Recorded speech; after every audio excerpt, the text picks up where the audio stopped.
In the decade following approval of a birth dose of hepatitis B, newborn infection of hepatitis B reduced by 68%. That's in the decade, so that's up to 2001. Now, fewer than 20 babies per year get hepatitis B from their mother. That is an accomplishment to make America healthy again. And we should stand up and salute the people that made that decision. Because there's people who would otherwise be dead if those mothers were not given that option to have their child vaccinated. And I want to overemphasize that had the recommendation been left completely unchanged, like the senator said, it was never a vaccine mandate. The hepatitis B vaccine for babies was never required.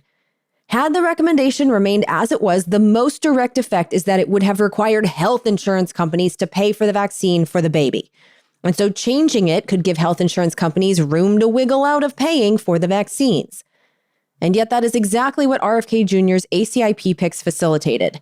And it took them just a few more months than expected. I am so damn tired of being lied to.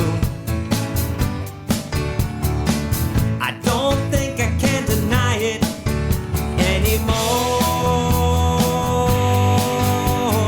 You can stick to your story if you think it flies,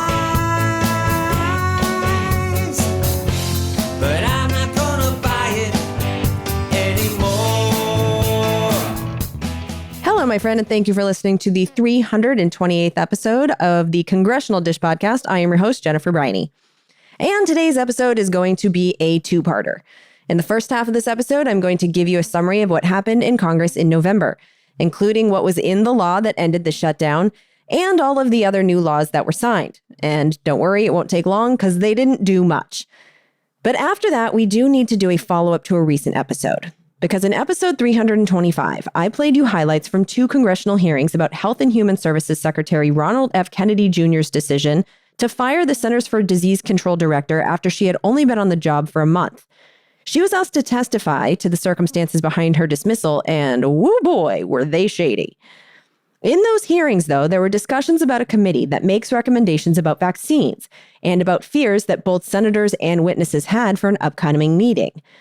I recorded that episode after that meeting had taken place, and the thing they were afraid of didn't happen. And so I left the highlights of those discussions on the cutting room floor. But that committee just had another meeting, and they did the thing.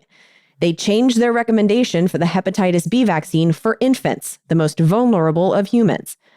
And so, because those clips have been swirling in my head so much this week, I'm going to put them in your head too, because these recommendations are now official CDC policy. And I want you to fully understand the circumstances behind how these decisions were made, because the health of a baby that you love is quite literally at stake. Now, before I get into the meat of the episode, I do want to remind you that this is a listener-supported podcast. What that means is that we do not take advertising money. We do not sell your time to make a living. Instead, what we do is we produce episodes for you that have information and hopefully entertainment that have intrinsic value. And then we ask you to return that value in some kind of financial form. This ensures that the customers that we are serving are not some corporation, but instead are you.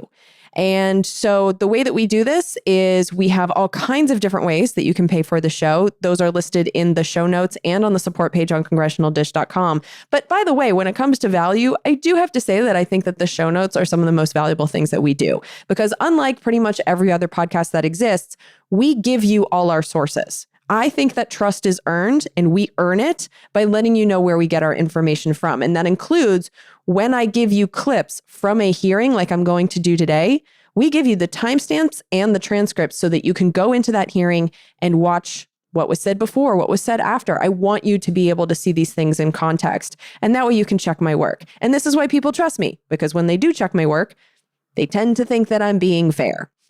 Or at least I hope so. But the fact that this podcast has been around for over 13 years and counting, I think that does speak to this business model is working, but it only works if you participate in it. I also want to let you know that if you support the show specifically on Patreon, you get charged for the episodes that are aired to the public, but we also provide a lot of bonus episodes for you. And those are episodes that I call Last Week in Congress. I do these after every week that Congress is in session. They are a summary of what happened in Congress, but I'm basically reading right out of the congressional record. There is no editing of those episodes. They are video episodes. So if you want to see my face and all the sass that comes with my telling you what's going on in Congress, you can do that because those are our video episodes, unlike the main episodes. And I can tell you, like, in November, there's some drama that you would know about if you listen to Last Week in Congress that you're not going to hear in this monthly summary. So, like, for example, there was drama in the House of Representatives with people censuring, or at least trying to censor each other. And the reason I'm leaving this out of the monthly episode is because none of this is going to affect you nor I in any way. And it was all dumb. But we did get to examine some of the corruption that current members of Congress are credibly accused of. Like the list of accusations against Corey Mills, they are eye-popping. And we also got to laugh and rage at the childishness that is ruling the United States at this moment in time. And so by listening to Last Week in Congress, you're going to get to be a part of those fluffier, more fun stories that I just don't think are worthy of the main episodes. But there's also a more serious reason that you would benefit from listening to Last Week in Congress, which is that if you do so, you will know what Congress is working on. So in these monthly summary episodes, I'm going to tell you what became law that month. But by that point, your chance to act or support or stop a bill has passed. But by listening to Last Week in Congress, you can at least sometimes have enough time to make your feelings known to your members of Congress. And I say sometimes because, like with the bill that reopened the government that I'll be telling you about today, sometimes bills like that happen so fast that even members of Congress don't know what's in them.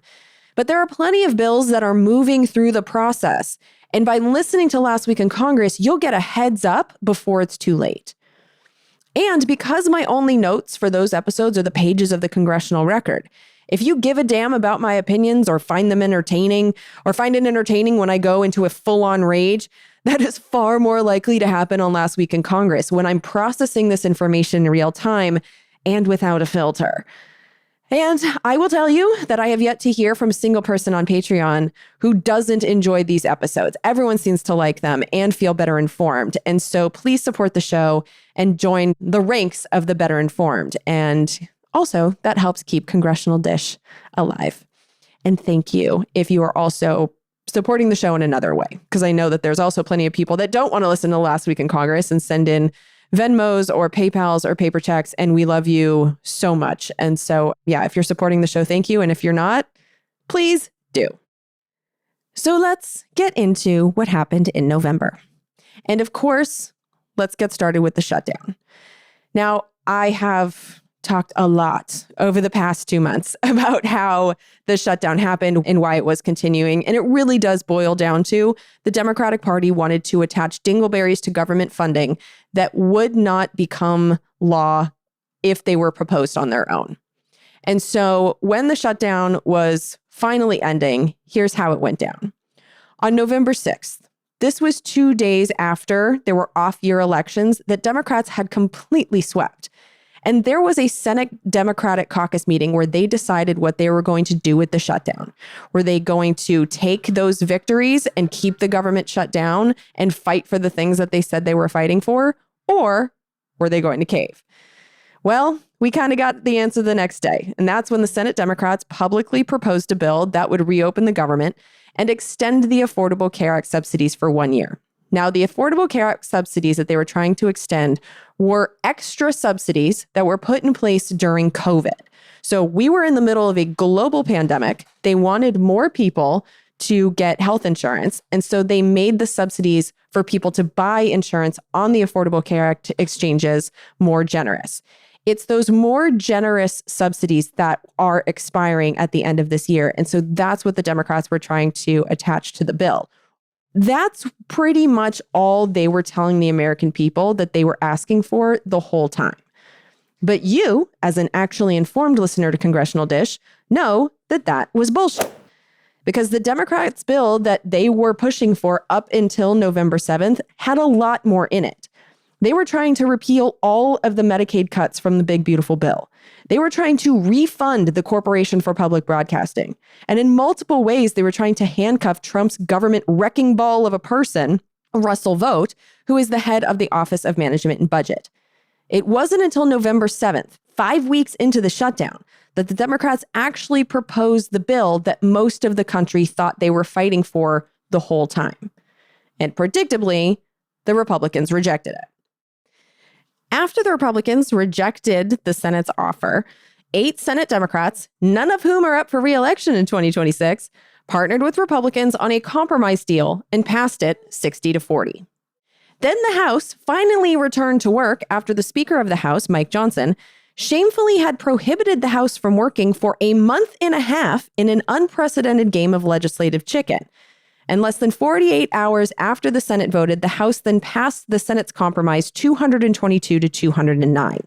The yes votes were mostly Republicans and the noes were mostly Democrats. The bill was then signed by President Trump and the shutdown ended on November 12th. And I read the law that ended the shutdown, which most members of Congress clearly did not before they voted. And so here's what the new law does. Most importantly, it funds the government in full until January 30th, 2026. But it funds the government properly for only 3 of the 12 sections of government. The properly funded sections are agriculture / the Food and Drug Administration. They properly funded their own branch, the legislative branch, and they properly funded military construction and veterans. And so those are done until September 30th, which is the end of the fiscal year. But the other 9 sections are still works in progress. And so funding for those are what are going to expire again on January 30th. And we might have another shutdown of all the federal agencies except for those 3 that were properly funded. And so to be clear, the parts of the government still eligible for a shutdown at the end of January are Commerce, Justice, and Science, the Defense Department, Energy and Water Provisions, Financial Services, Homeland Security, Labor, Health and Human Services, and Education, the State Department, and Transportation and Housing. So basically, Congress only completed the easiest funding bills. The hard ones are still left on the to-do list. But let's take a look at what little they did accomplish. So first, overall, Congress made it crystal clear that any reductions in staffing that the Trump administration initiated since October 1st during the shutdown, quote, shall have no force nor effect, unquote. Everyone affected got their jobs back with back pay. Congress also prevented funds from being used to reduce the number of employees at those departments. And so that's a nice win for those of us who want the government to exist and function. As for the 3 sections of government that they properly funded, though, there were some dingleberries attached because, of course, there were. That is what damn near always happens with these bills that are must-signed and that end emergency situations. Shit gets attached that wouldn't be able to become law if it was voted on its own. And there were some doozies in this law. A few of the dingleberries you are probably at least somewhat aware of because word did get out. But there was one in the Agriculture / Food and Drug Administration section that I wasn't aware of until I read the law. Basically, the law that reopened the government prohibits enforcement until July 20th, 2028 of a Biden-era Food and Drug Administration rule that requires better record keeping for specific high-risk foods. Now, the purpose of the rule requiring additional record keeping was designed so that the FDA would be able to quickly trace the sources of those foods through the supply chain during a foodborne illness outbreak.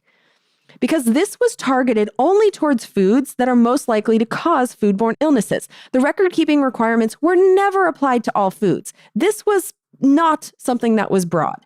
This was just targeted towards foods that frequently result in recalls due to outbreaks, such as leafy greens, fresh-cut fruits and vegetables, eggs, nut butters, soft cheeses, and some seafood. But instead of that record-keeping being required on January 20th, 2026, just a few weeks from now, it's not going to be required for 2.5 more years at least. The extra time is apparently meant to be used to add, quote, flexibilities, unquote, suggested by companies to make it easier, and I assume cheaper, for them to comply. And so basically the extra time is a corporate favor.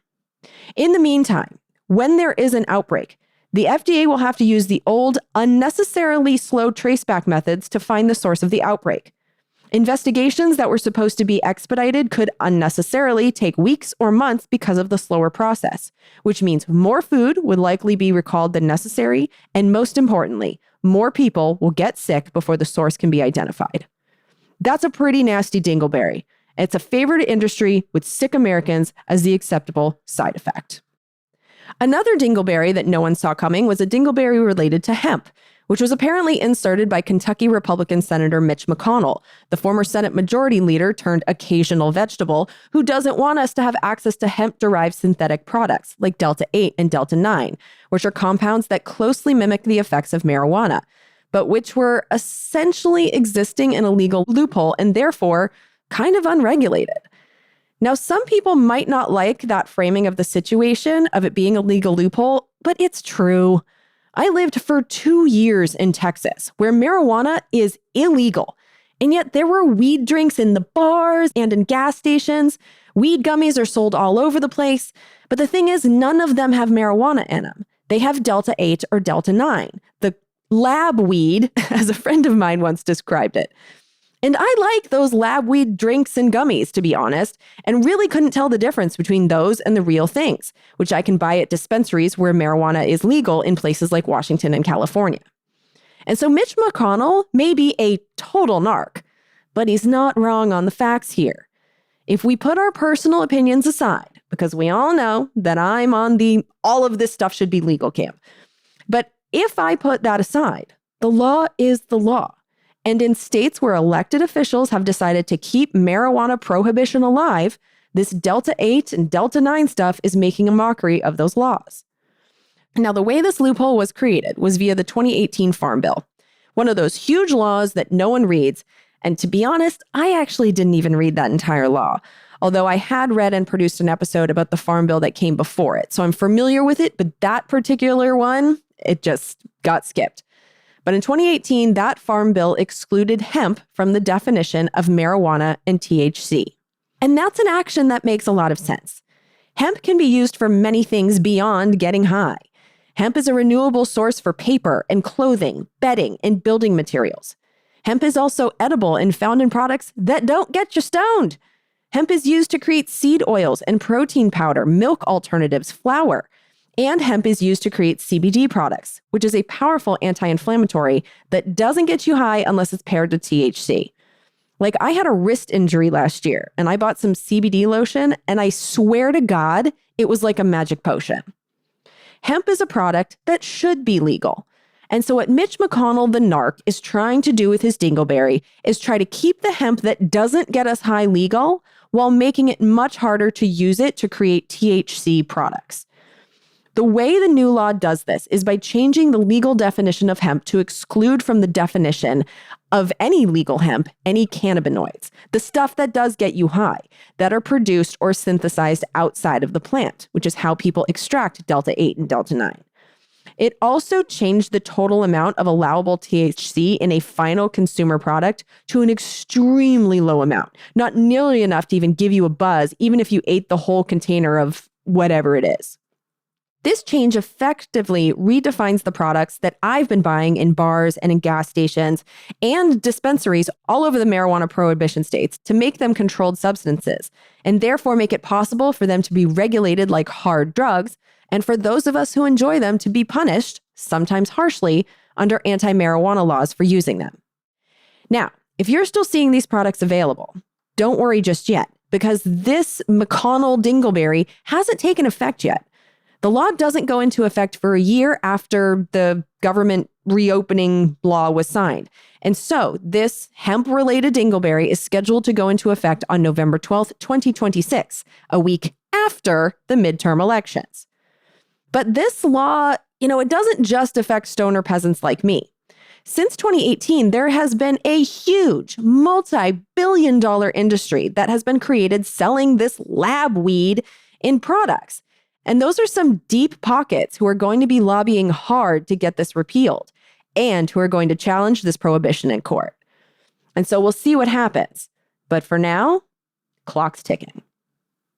Moving over to the legislative branch funding, that's where one of the most self-serving dingleberries of all time was hidden. This dirty dingleberry requires senators, not all members of Congress, just senators, to receive notice of any legal process that seeks disclosure of their electronic data, with an important exception, allowing courts to order the delay of a notice to the senators for 60 days at a time if the senator is a target themselves of a criminal investigation. But what this means is that while our digital data is routinely scooped up by the government, stored, and none of us ever notified, senators made sure that their data can't even be subpoenaed without their knowledge. But that's not the most infuriating part. The part that makes my blood boil is that if a senator's data is collected by the federal government without notification, the senator is given the legal right to sue our government. And if they win, they get at least $500,000 per missing notification paid for with our tax money. And so let's take a real-world example where senators might get paid. Let's say there is a president of the United States who is a narcissistic sociopath who is incapable of admitting that he has ever lost anything. Let's say he loses a presidential election and his fragile ego won't allow him to accept that defeat, and so he lies and says he actually won the election. Let's say, in order to get that lie to stick, he conspires with some equally unethical lawyers and party officials to create fake election certification documents, turn them into the House of Representatives as if they were real, and try to get those used in the official counting of the votes in an effort to change the results of the election and have him be declared the winner. Let's say there were senators in his political party that were speaking to this criminal cheater president while his illegal attempts to steal an election was in progress, and criminal prosecutors, in their efforts to find out who was helping him with this crime, looked into the electronic records of phone calls and emails of those senators to find out who was communicating and possibly helping the criminal in chief during those shameful events. Let's say the names of those senators were Ron Johnson, Lindsey Graham, Marsha Blackburn, Bill Hagerty, Josh Hawley, Cynthia Loomis, Dan Sullivan, and Tommy Tuberville. Well, now that this is law, every one of those senators whose data was accessed as a part of that criminal investigation into the president's shameful and illegal actions is now able to sue the federal government for doing its job and might be given $500,000 each at least. Because again, it's $500,000 for each device searched, not $500,000 total. And this was absolutely designed to help these exact senators because they made the effective date retroactive to January 1st, 2022, to the years when the Biden administration and Congress were investigating the Republicans for this criminal plot. When you look at the official record of this dingleberry, the name listed as its sponsor is Senator Susan Collins of Maine. Now, this is shocking to me because Susan Collins used to have a spine. During the first Trump administration, she was pretty consistent in voting no on the most disgusting of Republican proposals.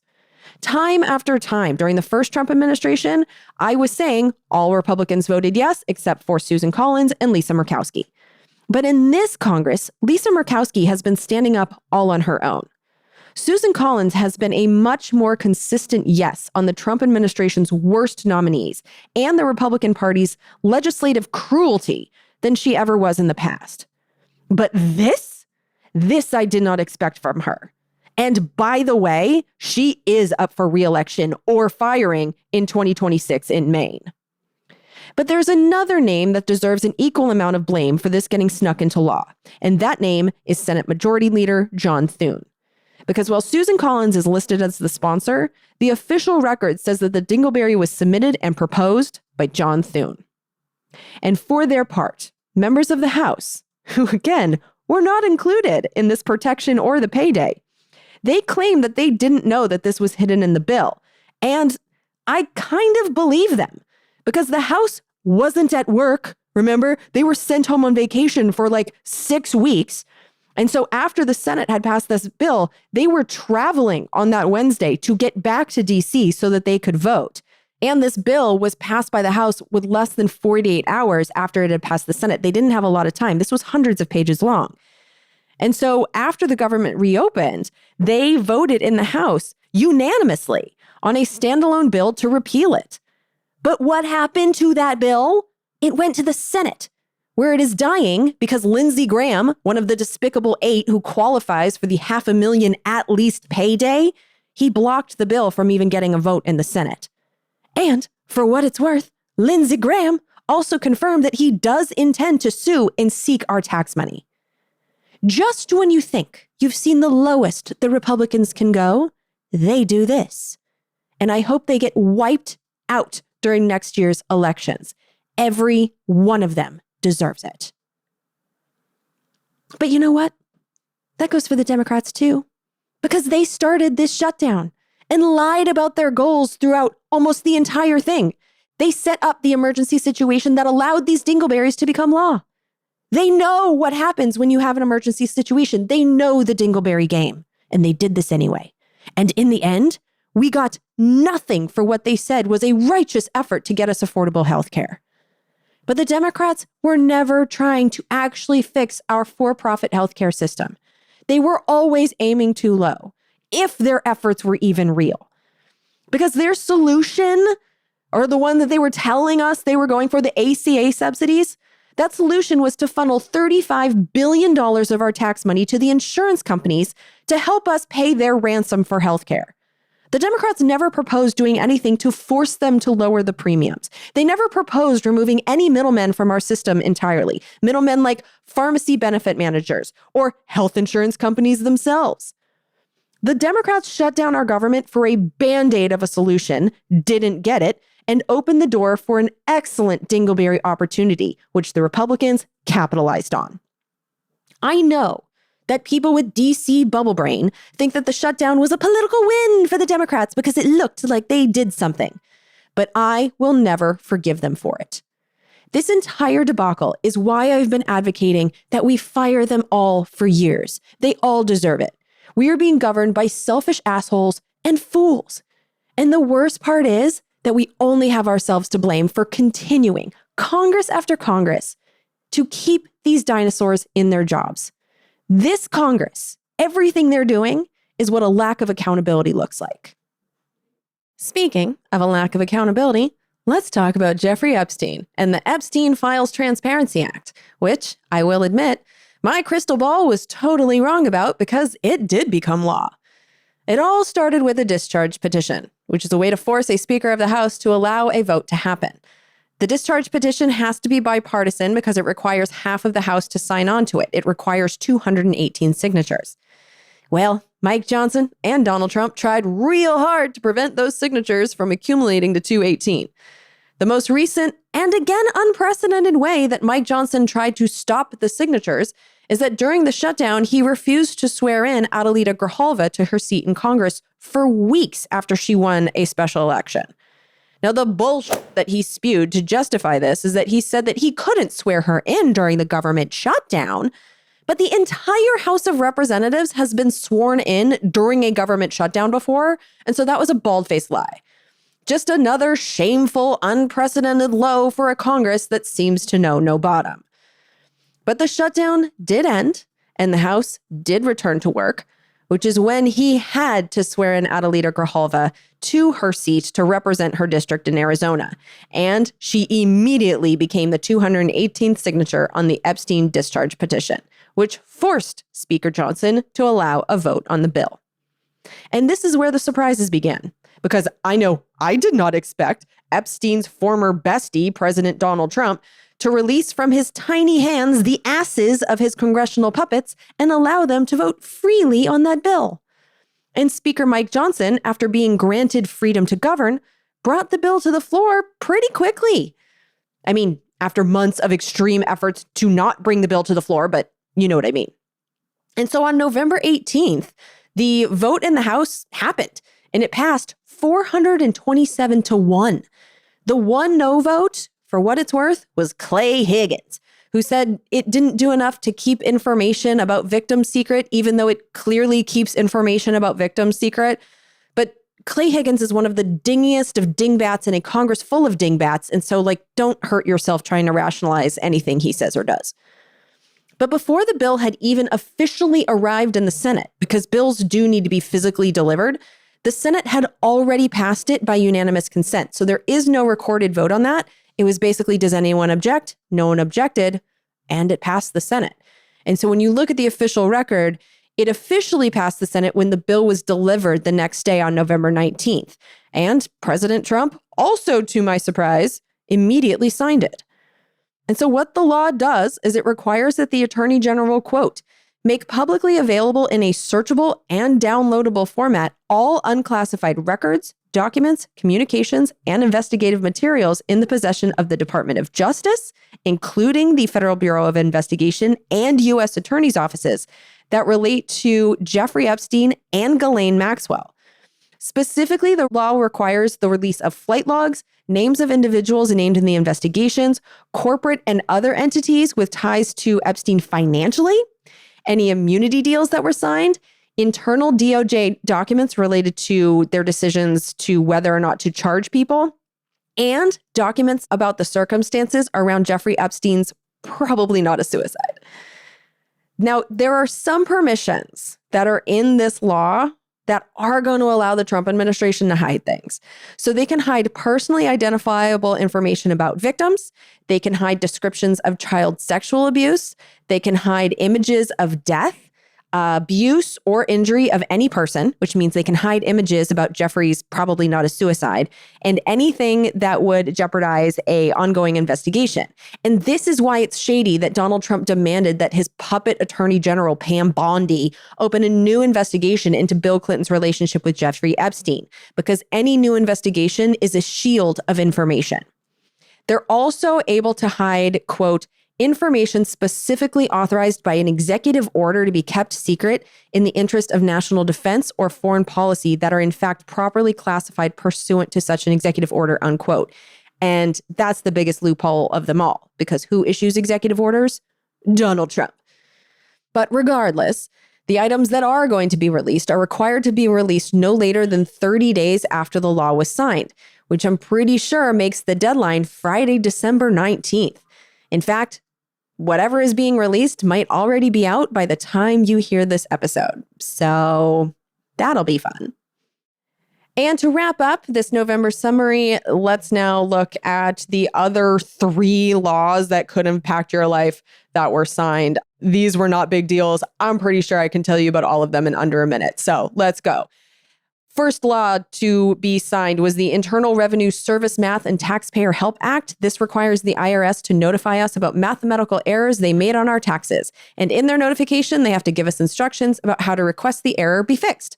Now, I would prefer that they be required to just fix it and automatically send us refunds, but I guess this is better than us never finding out. This bill was completely uncontroversial and never even got a recorded vote in either branch of Congress. We also now have the Bottles and Breastfeeding Equipment Screening Enhancement Act as law. This requires the TSA to create and implement new guidance to TSA employees intended to minimize the risk of contaminating breast milk, baby formula, purified water for infants, and juice that are allowed to be carried through the TSA checkpoints and are frequently subject to rescreening and additional physical inspections. This was another totally uncontroversial layup of a bill that didn't need recorded votes in either branch of Congress.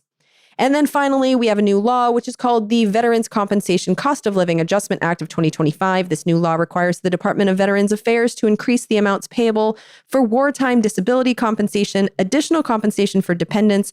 It will increase the clothing allowance for certain disabled veterans and increase compensation for surviving spouses and children. Specifically, the VA must increase the amounts by the same percentage as the cost of living increase in benefits for Social Security recipients, as was effective on December 1st, 2025. This is great for our veterans. It was uncontroversial, and now it is law. And that was it. That was everything that was even remotely consequential that became law in the entire month of November.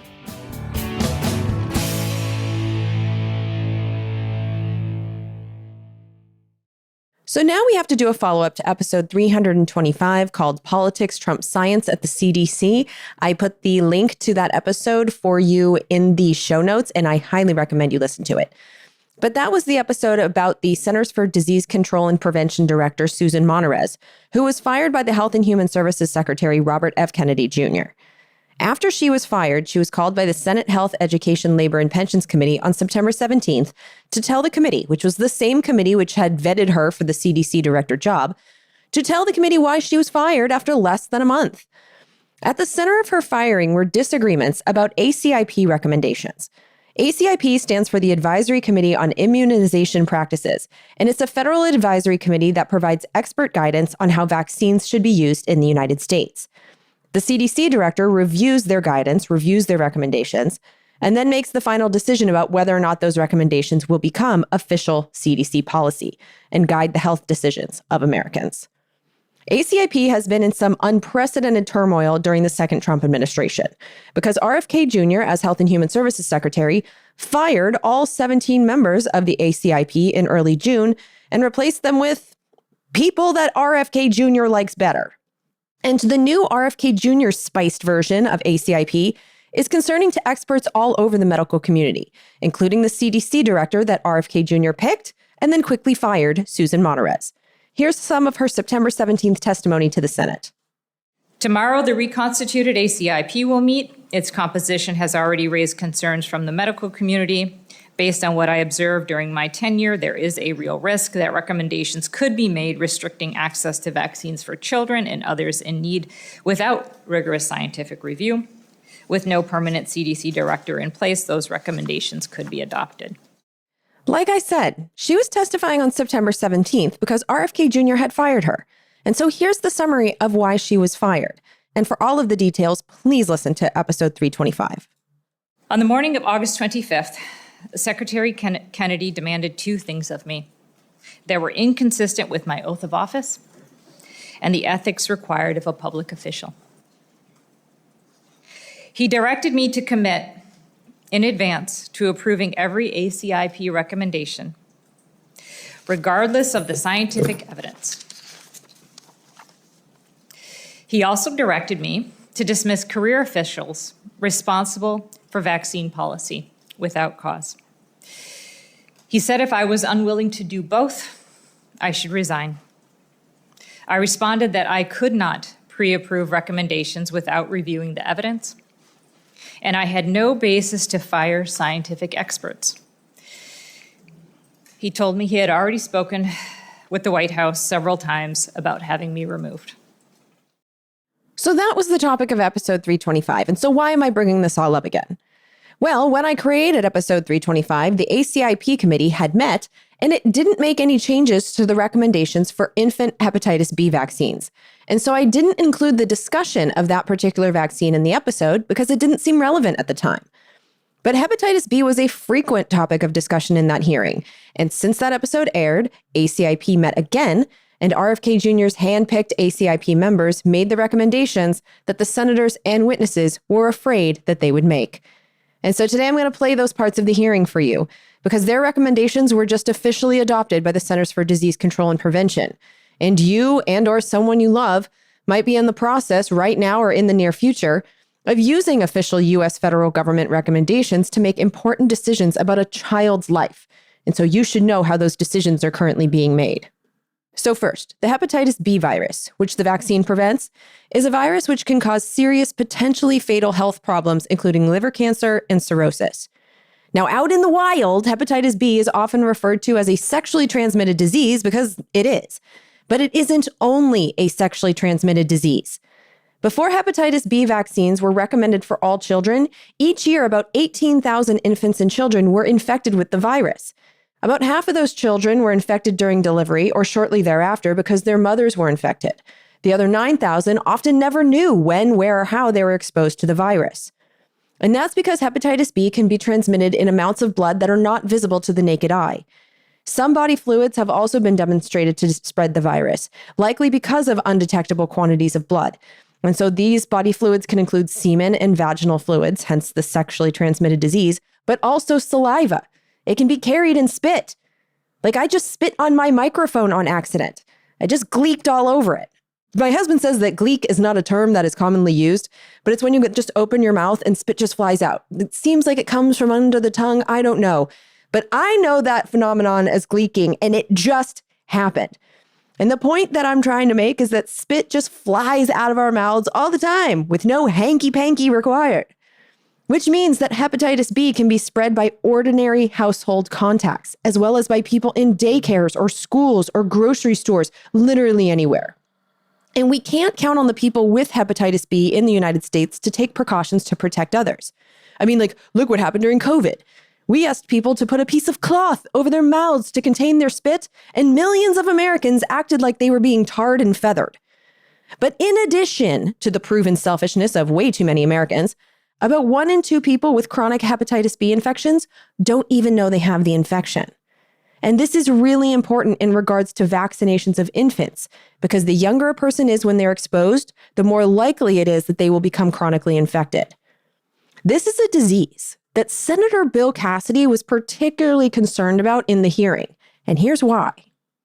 As I close, I'm going to speak as a liver doctor, a point of personal privilege to address the ACIP meeting scheduled for tomorrow.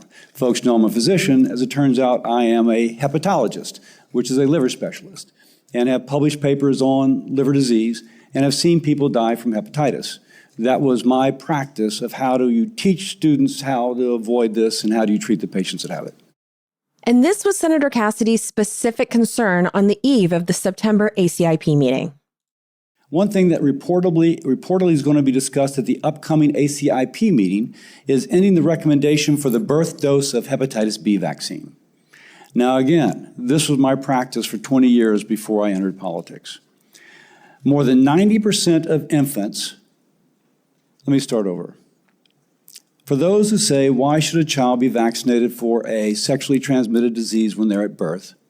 The child passes through the birth canal and is exposed to the same secretions as one would otherwise.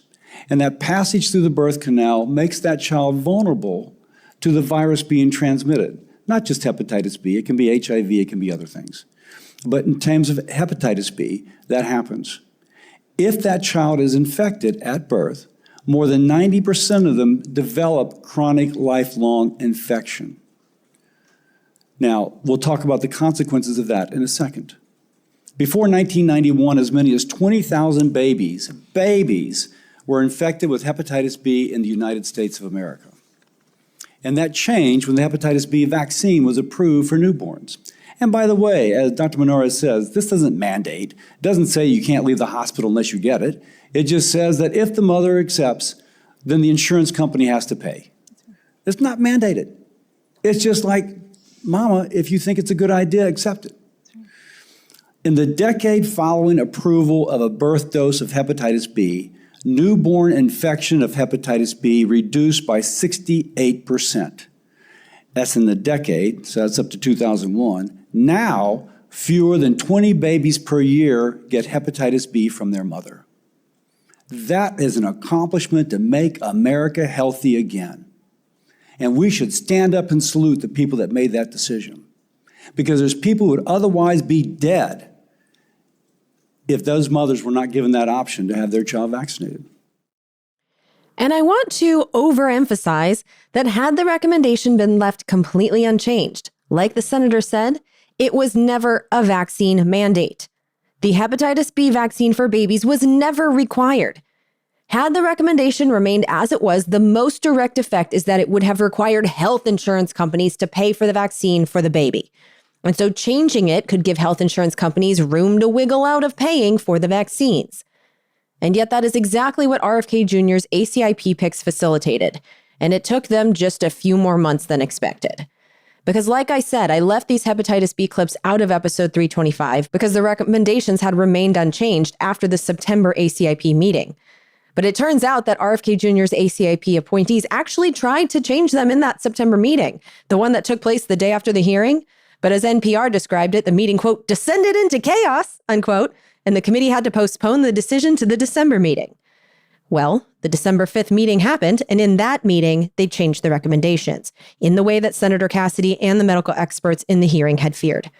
Here's Senator Ed Markey of Massachusetts questioning Deborah Ori about the ACIP hepatitis B recommendations. Deborah Ori is the former chief medical officer of the U.S. Centers for Disease Control and Prevention, who resigned after RFK Jr. had gutted her agency and replaced everyone with political appointees. Would you want them to reconsider the decision, Dr.? I would want them to keep it at birth.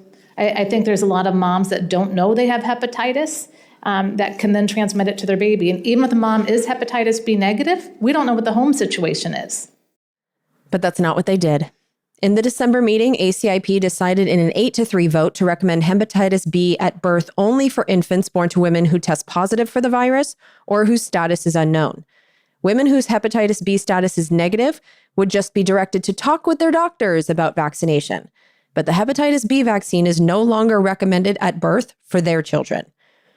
And even for the babies who do get vaccinated, there was also a second vote regarding the number of shots that babies should get.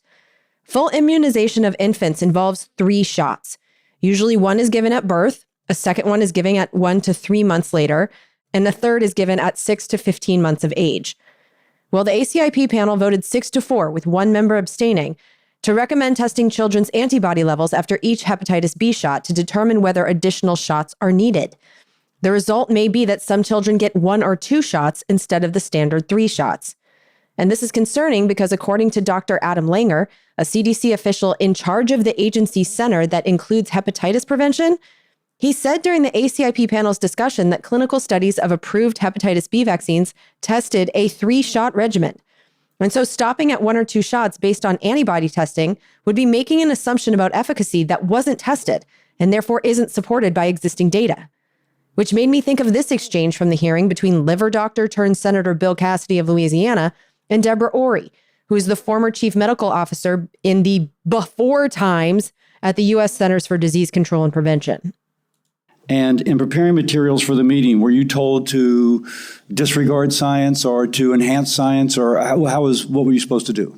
For the last meeting, we had developed. I'm talking about this meeting coming up. So for this meeting, we didn't have work groups other than one for COVID. So CDC scientists were being asked by ACIP to develop questions and recommendations. I did suggest additional questions that the hepatitis B work group look at so that they could look at differences in age groups.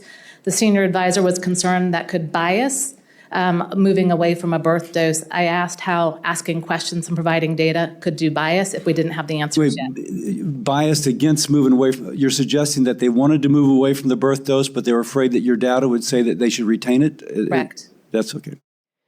And personal opinion here, but that makes it really hard for me to trust the ACIP recommendations. And since those were the basis of the CDC's decision to change policy, it also makes it hard for me to now trust the CDC. And my concerns are shared by those who know things. Here's Senator Patty Murray of Washington questioning the CDC director who was seemingly fired for her refusal to accept ACIP recommendations regardless of the science. The newly chosen ACIP members met in June, and they're going to meet again tomorrow. Will either of you feel confident telling parents they can now trust the ACIP recommendations that come out of this week's meeting? I'm very nervous about it. I don't know. They haven't met yet.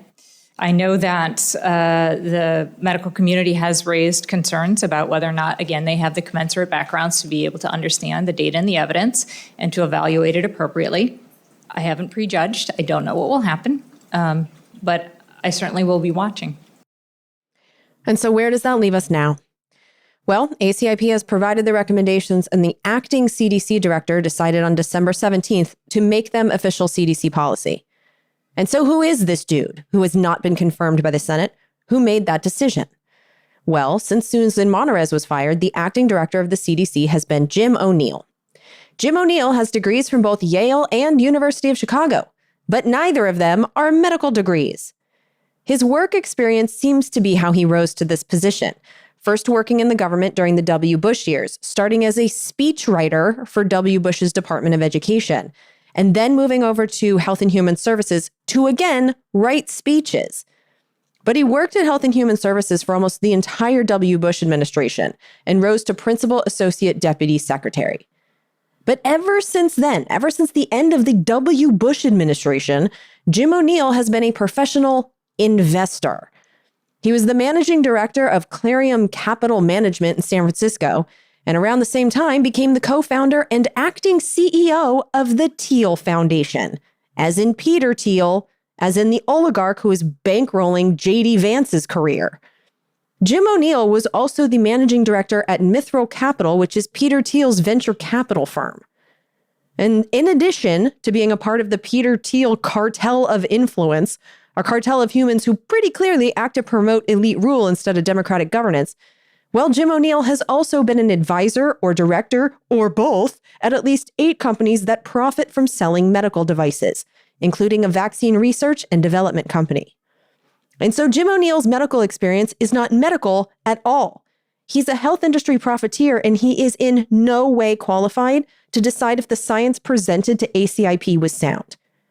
And let's remember, this is the kind of pressure that RFK Jr. was putting on the Senate-confirmed, actually medically qualified CDC director. Here's Senator Bill Cassidy, the chairman of the committee, speaking to Susan Monterez. Now, Secretary Kennedy told the Finance Committee that he did not ask you to pre-approve, but that you were biased against the new ACIP, and he just asked you to keep an open mind. Did he cite any data or science as relates to the potential ACIP recommendations to persuade you to support them? He did not have any data or science to point to. As a matter of fact, we got into an exchange where I had suggested that I would be open to changing childhood vaccine schedules if the evidence or science were supportive. And he responded that there was no science or evidence associated with the childhood vaccine schedule. And he elaborated that CDC had never collected the science or the data to make it available related to the safety and efficacy. To be clear, he said there was not science or data, but that you still expected you to change the schedule. Correct. Do you think it's possible that Jim O'Neill faced similar pressure? Do you think a health industry profiteer was able to adequately evaluate extremely controversial science presented at the ACIP meeting without any kind of formal medical education and do so in just 2 weeks?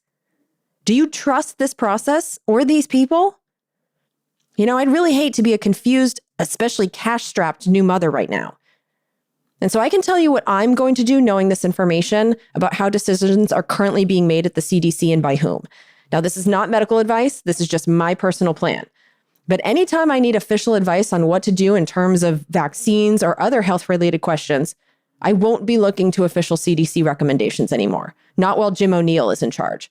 Instead, I will look and see what the World Health Organization is advising. And right now, the World Health Organization recommends the hepatitis B vaccine be given to all children at birth.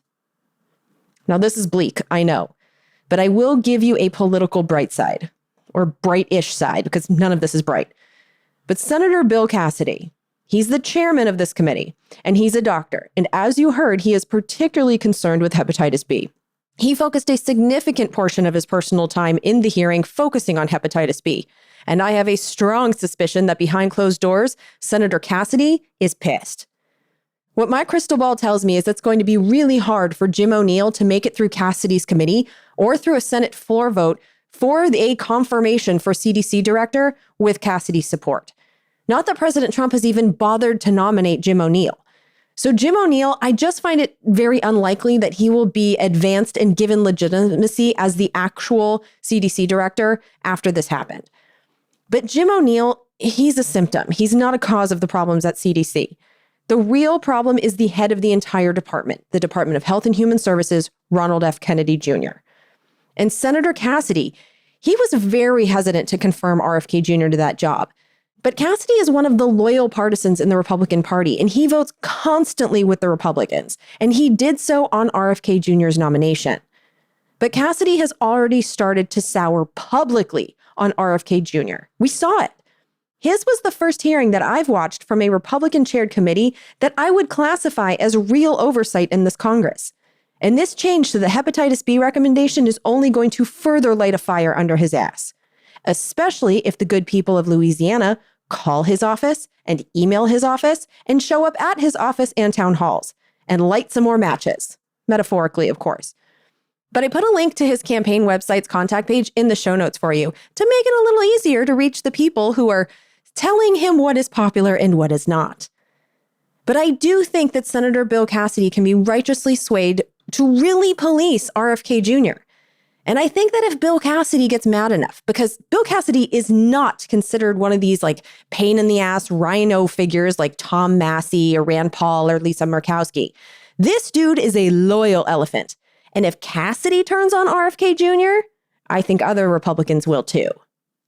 And so what I'm saying here is that there is an opening for effective activism for those who want RFK Jr. policed or even removed from office. And the door to that effective activism has Senator Cassidy's name on it. Knowing where to start is one of the biggest keys in making change. And this one is obvious. So please share this information widely and say Cassidy's name to anyone who is upset about RFK Jr.'s leadership, because I do see real opportunity here.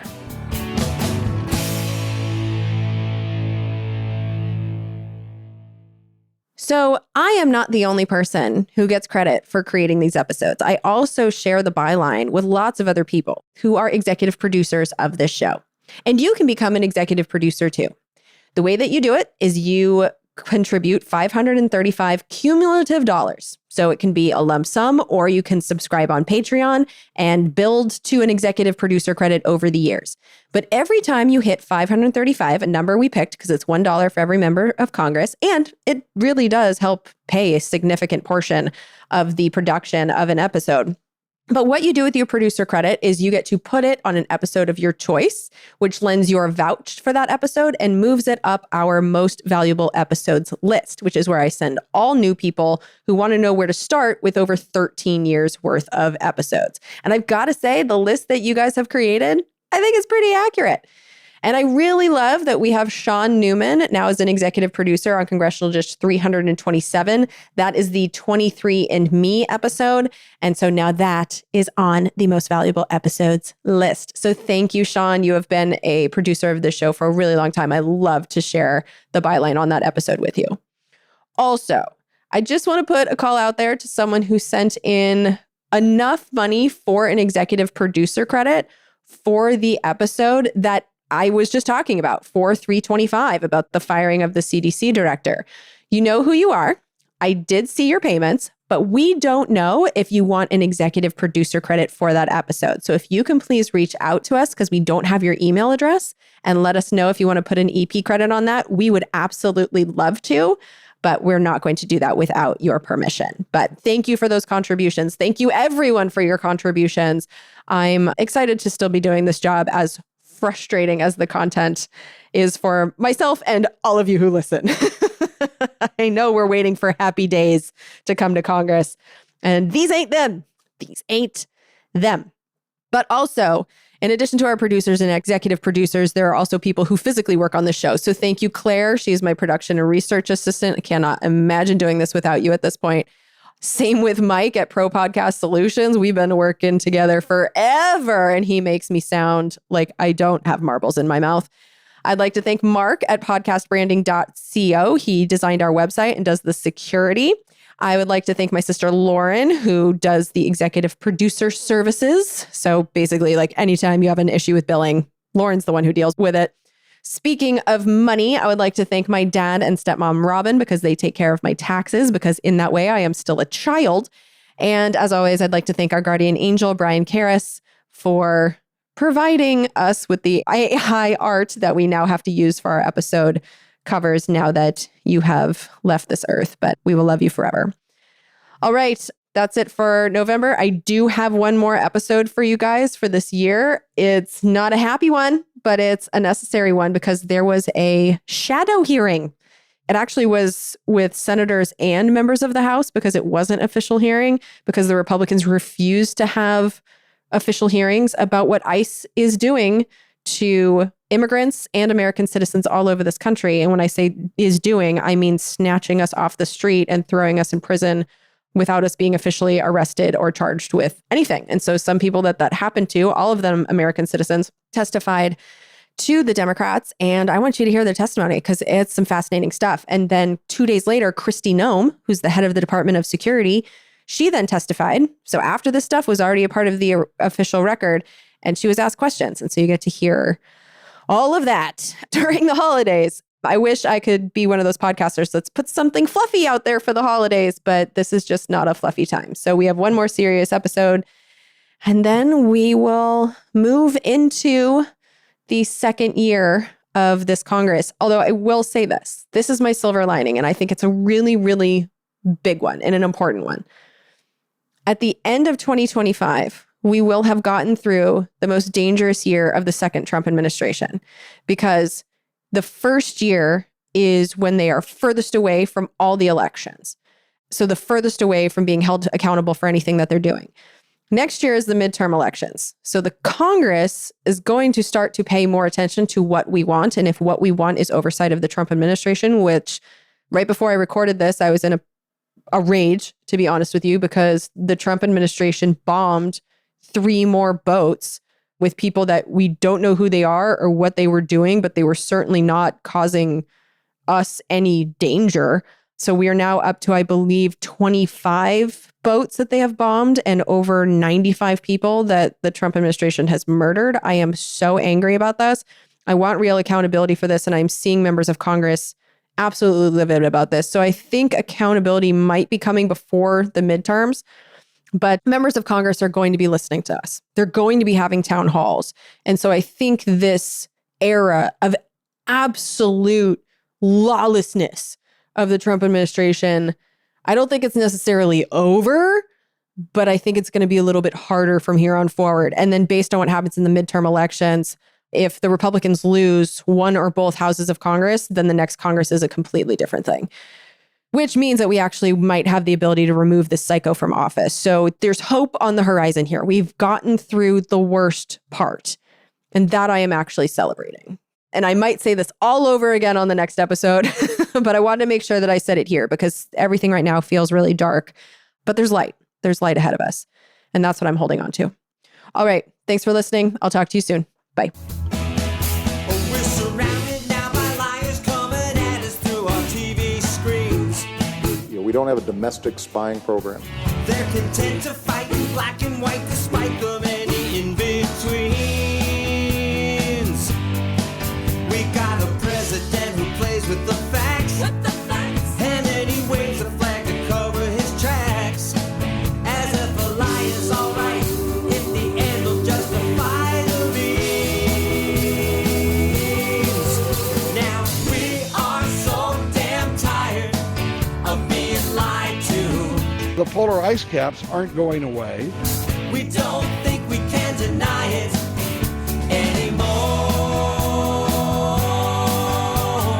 You can stick to your story if you think it flies.